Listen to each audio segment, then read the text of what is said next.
What's up, y'all? Thanks again for tuning in to this vlog by Felicia.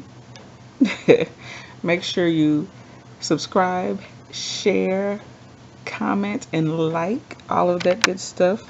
Um, and I need to talk to y'all about something.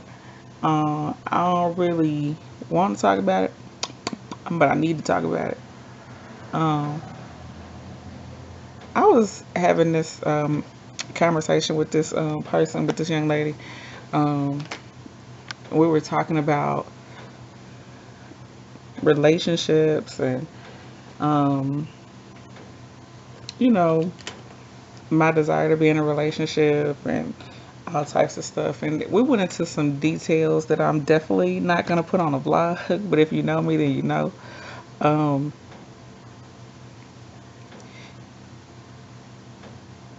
and it was so funny because we talked for a long time.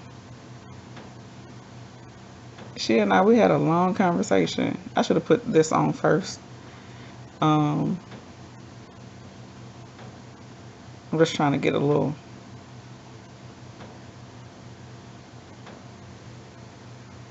You can't really see it anyway because of the way the lighting is. But anyway, we talked for a long time and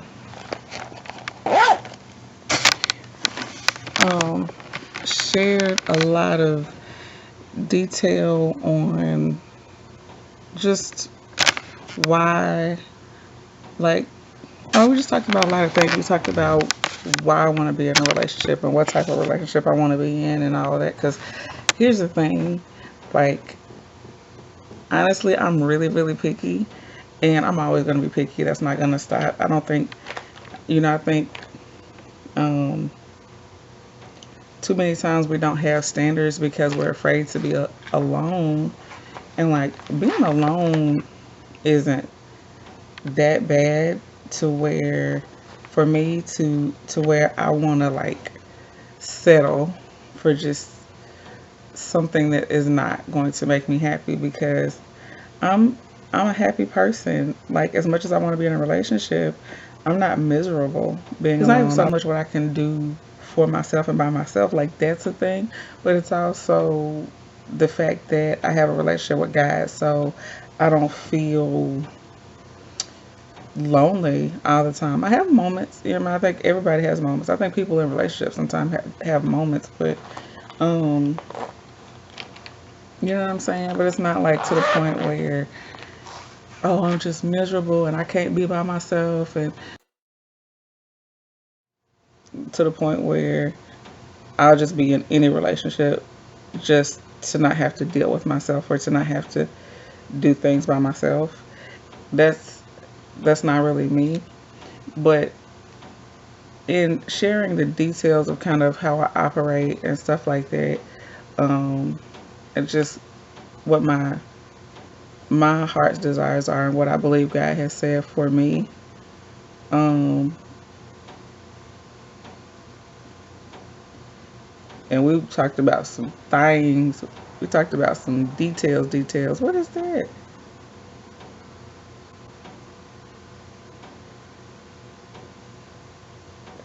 I said. Ugh. Um, and oh man, come on, that's nasty. Um, we talked about some very specific details that only a very select few people know about me, and she was like, "Well, what's the block? What is what is the hold up? Um, about some specific things." And I had to think about it. I was like, like it was a self-examination moment. And for me, like, I told her, I've been put in a position in life for, and it is really goes all the way back to, like, way back. It ain't about what y'all think is about. It ain't about like, oh, well, some dude hurt my feelings and nothing like that. Because I don't do a lot of frivolous relationships, so I don't have a whole lot of issues like that. But I've just been a person that has grown up in a way that I had to learn how to be defensive and protective of myself, um, and my heart really, really young. And it just seems like logic to me at this point to be very guarded, right? And I was like, because love, the thing about love is it'll put you in a vulnerable place because that person means so much to you. And there's a level of trust that you have to have in Now, love. I cannot truly love somebody unless I trust them too. Can we just stay right there? I can't really love God like I say I love Him with all of my heart, all of my strength, and I don't trust Him. Love and trust go together. Amen. Just like H2O. You need both of them to make water. Amen. So for you to have a relationship with God and for you to say you love Him, you got to trust Him too. There's a level of things, it just feels risky. Um, when you really open yourself up to love, you really, because here's the thing, love don't hurt, but the process of getting to it sometimes can be uncomfortable, and it can be hurtful when you love the wrong people. But then, like, after you love the wrong people, you can't allow that to stop you from loving the right people, right? And I think it's a process that you have to go through a certain level of healing and maturity and knowing how to deal with people and who to choose and all that type of stuff. And I was like, dude, like, I think I really feel like the conversation I had with her was like preparation for the seasons changing. And um actually pastor has been talking about, at church, he just this past week, started dealing with the resurgence of the heart, and all about just God working on the heart and healing the heart and doing surgery on, you know, the matters of the heart. And I'm like, it's really um, needed to have that heart right, because there's a level of openness that there's a new level of openness I have to walk um, in order just to get the things that I want. And I think that's beneficial to everybody. Like, if you want to love somebody, at some point, you just got to love them. You got to open up. You got to do it. And you got to be willing to take that chance. Because every person ain't going to be the wrong person. Eventually, somebody is going to love you right. You have to know that. You have to trust that. You have to believe that. I have to know that and trust that and believe that. So I think we always have this fantasy of everything being perfect. And I think sometimes people can see that as like, oh, I want flowers and candy and music and all of that. But not only that, I think this perfection, I think that we build ourselves up in our mind, like, that we have to be, I think you should be good. I think you should work on yourself. I definitely believe in all of that.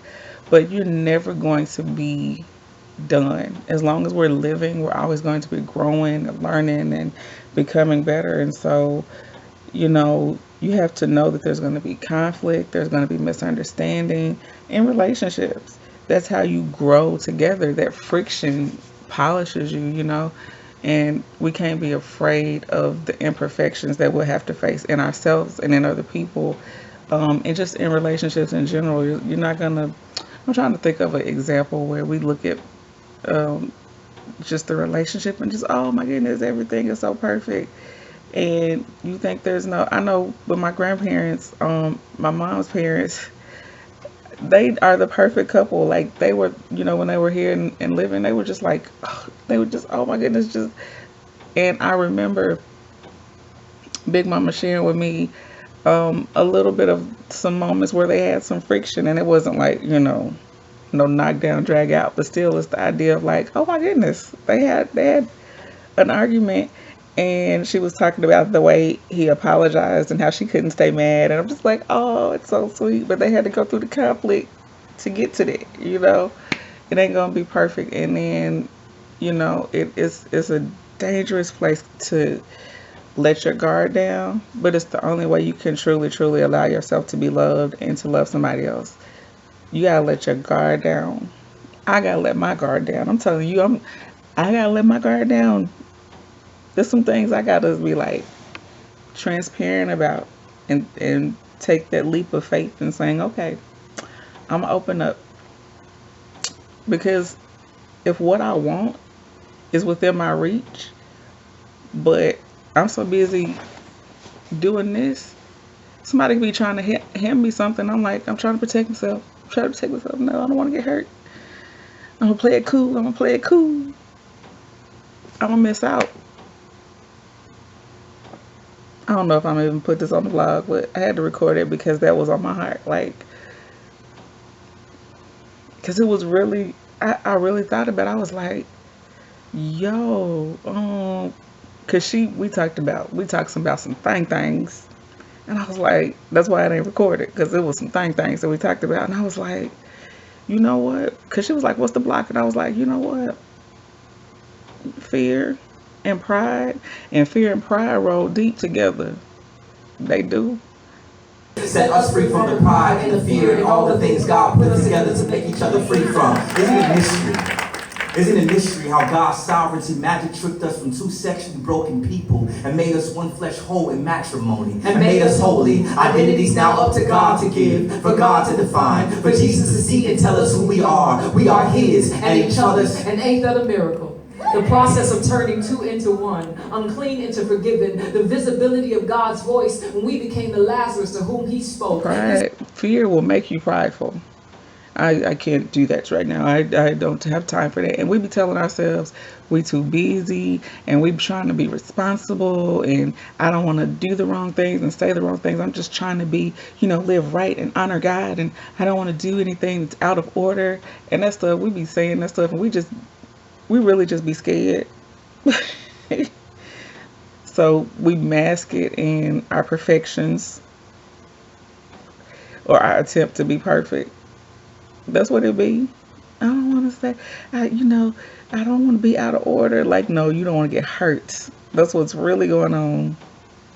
So, yeah, that was what we talked about. It was a really interesting conversation, and let's as we move into new seasons in life, and God has brought new people into our lives, and new situations. Like, I think, sometimes God brings new people, but then sometimes there's people that you have known, and he's shifting things, and you have to open up to what He's doing in the relationship. Sometimes He takes people away or keeps people from being so close to you, but then sometimes He's pushing us forward. And I think in some ways that's what He's doing with me, with some of the people in my life. So yeah, just gotta be ready for this new season we in, Jones. Gotta be ready for it. Thank you so much for watching. Y'all have a lovely, lovely day. God bless.